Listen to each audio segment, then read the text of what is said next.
有時都會咁樣問自己呢個問題，我都覺得有時我都會好似有啲 lost，我都會諗我而家又冇翻 fellowship service，有時真係唔得閒或者唔方便，我都冇話可以 keep 到每個禮拜都去。不過我知道我由我嘅決志嗰刻開始，到我受浸，到一路往後都肯定自己係基督徒，只不過係有時候作為基督徒，我冇做到所有一個 Christian 應該要做嘅嘢咯。我覺得我哋嘅身份係俾我哋嘅價值觀去 define 嘅。咁因為我哋嘅行為係 base 上一啲價值觀，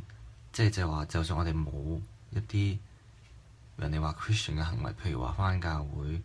去做 serving 或者去做 event 呢啲事，就唔代冇做呢啲事就唔代表我哋唔係一個 Christian 啊嘛。只要我哋一日嗰個 value 係同神嘅 value 係同一陣線嘅，係 align 嘅，咁我哋就已經係 Christian。咁其實我而家都少翻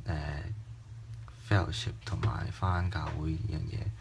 咁但係我都覺得自己係 Christian，因為我有嘗試將我自己嘅 value 去同神係更加接近嘅。即係譬如話，我今個月做緊一個 fasting，去嘗試唔打機，去同神有更加親密嘅關係，想知道神在我嘅生命裏邊有啲咩更加好嘅準備咁樣。咁所以我覺得你做任何有關 Christian 嘅活動之前，你要問清楚自己究竟我嘅 value 係咪擺返喺神嘅當中。如果係嘅時候，你做嘅嘢就會更加 make sense 啲咯，就係咁。Bye。知道自己係咯，但係做少咗基督徒要做嘅嘢啦，例如冇去 fellowship 啦。不過人哋問到會答係咯。Hello，咁我係 Chairman 啦。上年去咗荷蘭做 internship 8個月，咁8個月都冇翻到 Nexus 同埋冇翻到教會，同神嘅關係當然會疏遠咗啊，遠離咗。咁但係我覺得自己都仲算係一個 Christian，因為自己喺困難嘅時候都會禱告啦，同埋喺新嘅環境、新嘅事物嘅裏面，覺得唔啱嘅嘢都係冇做到嘅。咁對我嚟講 Christianity 係一個價值觀啦。咁價值觀係會因為身邊或者環境人同埋事而去改變嘅。首先承認自己係基督徒呢，係因為個信字。我信耶穌係為我嘅罪而死，我亦都信佢復活咗。侍奉返教會只係做返基督徒嘅本分，少咗返少咗做，亦都唔代表你冇咗呢個身份。所以雖然而家的確係冇以前喺 Nexus 嘅時間咁忙，但係我仍然係一個基督徒。咁我就係聽過一句説話啦，咁就係叫做 Going to church doesn't make you a Christian any more than standing in the garage makes your car。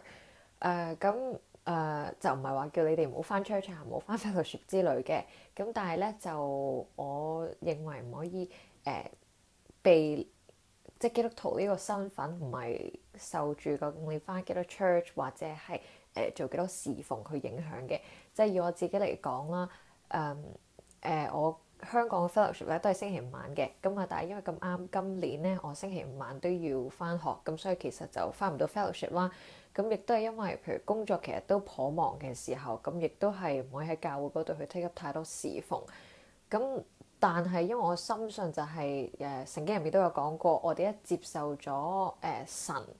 係啦，或者相信佢名嘅人，其實我哋已經成為咗神嘅兒女。咁所以如果人哋問起呢一年你冇返 fellowship 係咪一個即係你仲當唔當自己係個 Christian？ 我係話係咯，我係一個基督徒。我覺得我自己係咯，因為